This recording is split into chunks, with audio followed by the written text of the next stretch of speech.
Josué, chapitre 12. Voici les rois que les enfants d'Israël bâtirent et dont ils possédèrent le pays de l'autre côté du Jourdain, vers le soleil levant depuis le torrent de l'Arnon jusqu'à la montagne de l'Hermon, avec toute la plaine à l'orient. Sion, roi des Amoréens, qui y habitait à Hesbon. Sa domination s'étendait depuis Aroer, qui est au bord du torrent de l'Arnon, et depuis le milieu du torrent sur la moitié de Galaad jusqu'au torrent de Jabok, frontière des enfants d'Ammon, sur la plaine jusqu'à la mer de Kinneret à l'orient, et jusqu'à la mer de la plaine, la mer Salée, à l'orient vers Beth Jeshimoth, et du côté du midi sur le pied du Pisga. Og, roi de Basan seul, reste des Réphaïm qui habitaient à Ashtaroth et à Édrei. Sa domination s'étendait sur la montagne de l'Hermon, sur Salca, sur tout Basan, jusqu'à la frontière des Guéchuriens et des Maacathiens, et sur la moitié de Galaad, frontière de Sion, roi de Hesbon. Moïse, serviteur de l'Éternel, et les enfants d'Israël les bâtirent. Et Moïse, serviteur de l'Éternel, donna leur pays en possession aux Rubénites, aux Gadites et à la moitié de la tribu de Manassé. Voici les rois que Josué et les enfants d'Israël bâtirent de ce côté-ci du Jourdain, à l'occident depuis Baal-Gad, dans la vallée du Liban, jusqu'à la montagne nue qui s'élève vers Séhir. Josué donna leur pays en possession aux tribus d'Israël, à chacune sa portion, dans la montagne, dans la vallée, dans la plaine, sur les coteaux, dans le désert et dans le midi, pays des Hétiens, des Amoréens, des Cananéens, des Phéréziens, des Héviens et des Jébusiens. Le roi de Jéricho, 1. Le roi d'Aï, près de Béthel, 1. Le roi de Jérusalem, 1. Le roi d'Hébron, 1. Le roi de Jarmout, 1. Le roi de Lachis, 1. Le roi d'Aiglon, 1. Le roi de Gézer, 1. Le roi de Débir, 1. Le roi de Guéder, 1. Le roi de Horma, 1. Le roi d'Arad, 1. Le roi de Libna, 1. Le roi d'Adoulam, 1. Le roi de Makeda, 1. Le roi de Béthel, 1. Le roi de Tapouach, 1. Le roi de Hépher, 1. Le roi d'Éphec, 1. Le roi de Lacharon, 1. Le roi de Madon, 1. Le roi de Hatzor, 1. Le roi de Shimron-Méron, 1. Le roi d'Achaf, 1. Le roi de Tahanak, 1. Le roi de Megiddo, 1. Le roi de Kédesh, 1. Le roi de Jokneam au Carmel, 1. Le roi de Dor sur les hauteurs de Dor, 1. Le roi de Gojim près de Gilgal, 1. Le roi de Tirtsa, 1. Total des rois, 31. Ton nom soit béni, Seigneur. Ça peut nous paraître long de lire un à un les rois qui ont été battus, mais lorsque, Seigneur, un jour, tu pourras compter nos victoires en Jésus-Christ, nous pourrons nous réjouir de tout ce qui a été accompli. Que ton nom soit béni, Seigneur, tu es celui qui n'oublie rien. Toi soit la gloire, permets-nous de rester sur le chemin qui mène en haut, afin de nous détourner des pièges qui sont en bas. Amen. Josué, chapitre 13. Josué était vieux, avancé en âge. L'Éternel lui dit alors, tu es devenu vieux. Tu es avancé en âge, et le pays qui te reste à soumettre est très grand. Voici le pays qui reste, tous les districts des Philistins et tout le territoire des Guéchuriens, depuis le Chichor qui coule devant l'Égypte, jusqu'à la frontière d'Écron au nord, contrée qui doit être tenue pour cananéenne et qui est occupée par les 5 princes des Philistins, celui de Gaza, celui d'Asdod, celui d'Ascalon, celui de Gath et celui d'Écron, et par les Aviens. À partir du midi, tout le pays des Cananéens, et Méhara, qui est aux Sidoniens, jusqu'à Aphek, jusqu'à la frontière des Amoréens, le pays des Ghibliens et tout le Liban, vers le soleil levant depuis Baal-Gad, au pied de la montagne de l'Hermon, jusqu'à l'entrée de Hamath. Tous les habitants de la montagne, depuis le Liban jusqu'à Misréphoth-Maïm, tous les Sidoniens, je les chasserai devant les enfants d'Israël. Donne seulement ce pays en héritage par le sort à Israël, comme je te l'ai prescrit.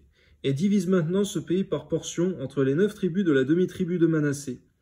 Les Rubénites et les Gadites, avec l'autre moitié de la tribu de Manassé, ont reçu leur héritage, que Moïse leur a donné de l'autre côté du Jourdain à l'Orient, comme le leur a donné Moïse, serviteur de l'Éternel. Depuis Aroer, sur les bords du torrent de l'Arnon, et depuis la ville qui est au milieu de la vallée, toute la plaine de Médéba jusqu'à Dibon, toutes les villes de Sion, roi des Amoréens qui régnait à Hesbon, jusqu'à la frontière des enfants d'Ammon. Galaad, le territoire des Guéchuriens et des Maacathiens, toute la montagne de l'Hermon et tout Basan jusqu'à Salca, tout le royaume d'Og en Basan qui régnait à Ashtaroth et à Édrei, et qui était le seul reste des Réphaïm. Moïse bâtit ses rois et les chassa. Mais les enfants d'Israël ne chassèrent point les Guéchuriens et les Maacathiens qui ont habité au milieu d'Israël jusqu'à ce jour. La tribu de Lévi fut la seule à laquelle Moïse ne donna point d'héritage. Les sacrifices, consumés par le feu devant l'Éternel, le Dieu d'Israël, tel fut son héritage, comme il le lui avait dit. Moïse avait donné à la tribu des fils de Ruben une part selon leur famille. Ils eurent pour territoire à partir d'Aroër sur les bords du torrent de l'Arnon et de la ville qui est au milieu de la vallée, toute la plaine près de Médéba. Hesbon et toutes ses villes dans la plaine d'Ibon, Bamoth-Baal, Beth-Baal-Méon, Jahatz, Kedemoth, Mephaat, Kirjataïm, Simma, Tseret, Achacha, sur la montagne de la vallée, Beth-Péor, les coteaux du Pisga, Beth-Jeshimoth, toutes les villes de la plaine et tout le royaume de Sion, roi des Amoriens qui régnait à Hesbon. Moïse l'avait battu, lui et les princes de Madian, Évi, Rékem, Tsur, Hur et Réba, princes qui relevaient de Sion et qui habitaient dans le pays. Parmi ceux que tuèrent les enfants d'Israël, ils avaient aussi fait périr par l'épée le devin Balaam, fils de Béor. Donne-nous de nous souvenir que si nous faisons comme Balaam, qui s'est écarté du droit chemin, qui a eu un cœur cupide, qui a voulu aimer le prestige et la gloire des hommes, si nous avons un cœur comme Balaam, qui s'adonne à la divination, aux enchantements, si nous avons un cœur comme Balaam, qui veut mettre des occasions de chute pour les enfants de Dieu, alors nous serons parmi les décombres et nous finirons dans le séjour des morts. Garde-nous, Seigneur, de nous laisser attirer par les convoitises charnelles, comme Balaam l'a fait, Seigneur, de prendre vraiment considération de cela, parce que si l'histoire de Balaam est écrite dans la parole de Dieu, écrite la Bible, c'est que tu veux qu'on en tire une leçon et qu'on apprenne à ne jamais avoir le même cœur que Balaam. Toi soit la gloire, Père. Amen. Le Jourdain servait de limite au territoire des fils de Ruben. Voilà l'héritage des fils de Ruben, selon leur famille, les villes et leurs villages. Moïse avait donné à la tribu de Gad, aux fils de Gad, une part selon leur famille. Ils eurent pour territoire Jaézer, toutes les villes de Galaad, la moitié du pays des enfants d'Amon, jusqu'à Aroër vis-à-vis de Rabat, depuis Hesbon jusqu'à Ramath, Mitzpé et Bétonim, depuis Manaïm jusqu'à la frontière de Débir, et dans la vallée de Beth Arama, vers Beth Nimra, Sukkot et Tsafon, reste du royaume de Sion, roi de Hesbon, ayant le Jourdain pour limite jusqu'à l'extrémité de la mer de Kinéret, de l'autre côté du Jourdain à l'Orient. Voilà l'héritage des fils de Gad selon leur famille. Les villes et leurs villages. Moïse avait donné à la demi-tribu de Manassé, aux fils de Manassé, une part selon leur famille. Ils eurent pour territoire à partir de Manaïm, tout Basan, tout le royaume d'Og, roi de Basan, et tous les bourgs de Jaïr en Basan, 60 villes. La moitié de Galaad, Ashtaroth et Édrei, villes du royaume d'Og en Basan. Échurent aux fils de Makir, fils de Manassé, à la moitié des fils de Makir selon leur famille. Telles sont les parts que fit Moïse lorsqu'il était dans les plaines de Moab, de l'autre côté du Jourdain, vis-à-vis de Jéricho à l'Orient. Moïse ne donna point d'héritage à la tribu de Lévi. L'Éternel, le Dieu d'Israël, tel fut son héritage, comme il le lui avait dit. Comme dit précédemment, Seigneur, dans les anciennes lectures que j'ai pu faire, à combien, Seigneur mon Dieu, on veut se réjouir lorsque, même des fois, humainement, physiquement, matériellement, on n'a aucun héritage, comme les Lévites, mais lorsque toi, tu es notre héritage, lorsque les choses d'en haut sont notre héritage, ces choses sont éternelles. Que ton nom soit béni, à toi soit la gloire, Seigneur. Béni sois-tu lorsque tu es notre héritage. Garde-nous de nous attacher trop aux choses visibles qui vont disparaître, mais de fixer nos yeux, comme l'a dit Paul, sur les choses invisibles, mais celles qui sont d'en haut, celles qui sont éternelles. Amen. Josué chapitre 14. Voici ce que les enfants d'Israël reçurent en héritage dans le pays de Canaan, ce que partageaient entre eux le sacrificateur Éléazar, Josué, fils de Nun, et les chefs de famille des tribus des enfants d'Israël. Le partage eut lieu d'après le sort comme l'Éternel l'avait ordonné par Moïse, pour les 9 tribus et pour la demi-tribu. Car Moïse avait donné un héritage aux 2 tribus et à la demi-tribu de l'autre côté du Jourdain, mais il n'avait point donné aux Lévites d'héritage parmi eux. Les fils de Joseph formaient 2 tribus, Manassé et Éphraïm, et l'on ne donna point de part aux Lévites dans le pays, si ce n'est des villes pour habitation et les banlieues pour leurs troupeaux et pour leurs biens. Les enfants d'Israël se conformèrent aux ordres que l'Éternel avait donnés à Moïse et ils partagèrent le pays.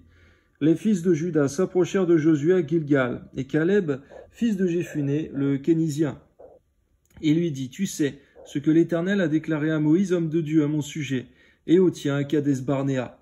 J'étais âgé de 40 ans lorsque Moïse, serviteur de l'Éternel, m'envoya de Kadès-Barnéa pour explorer le pays, et je lui fis un rapport avec droiture de cœur. Donne-nous d'avoir un cœur droit dans tout ce qu'on fait pour toi, Seigneur, et en témoignage parmi les hommes. Amen. Mes frères qui étaient montés avec moi découragèrent le peuple, mais moi, je suivis pleinement la voie de l'Éternel, mon Dieu. Sois aussi notre part, Seigneur. Au nom de Jésus, Amen. Et ce jour-là, Moïse jura en disant, le pays que ton pied a foulé sera ton héritage à perpétuité, pour toi et pour tes enfants, parce que tu as pleinement suivi la voie de l'Éternel, mon Dieu. C'est vrai, Seigneur, il existe un évangile de fausse prospérité. On veut déclarer les bénédictions qui sont promises dans la Bible. Donne-nous de ne jamais oublier que toutes ces bénédictions, tu les accordes au conditionnel. Si on obéit, si on marche dans tes voies, alors tu donnes la bénédiction. Toujours méditer là-dessus, Seigneur, car lorsque tu bénis, c'est au conditionnel de l'obéissance. Amen. Maintenant voici, l'Éternel m'a fait vivre, comme il l'a dit, il y a 45 ans que l'Éternel parlait ainsi à Moïse lorsque Israël marchait dans le désert. Et maintenant, voici, je suis âgé aujourd'hui de 85 ans. Je suis encore vigoureux comme au jour où Moïse m'envoya. J'ai autant de force que j'en avais alors, soit pour combattre, soit pour sortir et pour entrer. Voilà le témoignage de quelqu'un qui craint Dieu et qui conserve ses forces et sa santé, même vieux. Donne-nous de méditer là-dessus, Seigneur mon Dieu, que si nous restons attachés, fidèles à toi, eh bien, nous vieillirons d'une bonne manière, Seigneur. Donne-nous de méditer là-dessus, Seigneur, qu'il y a des promesses pour ceux qui demeurent intègres sur la durée, sur le long terme. Ce n'est pas à dire qu'Élisée, dans sa vieillesse, a été loin de toi, mais donne-nous de comprendre, Seigneur, qu'il y a des promesses certaines pour ceux qui persévèrent à faire ce qui est bien avec toi jusqu'à la fin. Amen. Donne-moi donc cette montagne dont l'Éternel a parlé dans ce temps-là, car tu as appris alors qu'il s'y trouve des Anakim, et qu'il y a des villes grandes et fortifiées. L'Éternel sera peut-être avec moi, je les chasserai, comme l'Éternel a dit. Josué bénit Caleb, fils de Jéphuné, lui donna Hébron pour héritage. C'est ainsi que Caleb, fils de Jéphuné, le Kénisien, a eu jusqu'à ce jour Hébron pour héritage, parce qu'il avait pleinement suivi la voie de l'Éternel, le Dieu d'Israël. Donne de comprendre qu'on aura un bel héritage éternel au ciel, si nous obéissons à ta parole, Seigneur, au nom de Jésus, et déjà même sur terre. Amen. Hébron s'appelait autrefois Kirjat Arba. Arba avait été le plus grand parmi les Anakim. Le pays fut dès lors en repos et sans guerre. Toi soit la gloire, Seigneur, tu donnes aussi la paix, la prospérité, Seigneur mon Dieu, lorsque nous allons conquérir des territoires que tu nous as demandé de conquérir. Donne-nous de ne pas être lents à obéir, donne-nous de ne pas être paresseux, mais lorsque tu nous donnes des ordres, en termes de conquête, Seigneur spirituel, donne-nous de travailler à cela et de ne point être paresseux. Il y a un jugement aussi pour le paresseux. Garde-nous d'être paresseux, Seigneur, à tes yeux. Je te prie, Seigneur, de donner à tout le monde de comprendre, Seigneur, que nous ne sommes point comme les Templiers, Seigneur. Nous ne faisons pas la guerre charnellement pour tuer des hommes. Nous faisons la guerre contre les esprits méchants dans les lieux célestes. Une guerre spirituelle et non une guerre pour verser du sang. Aujourd'hui, Seigneur, à toi soit la gloire, parce que l'Ancien Testament était l'ombre des choses à venir.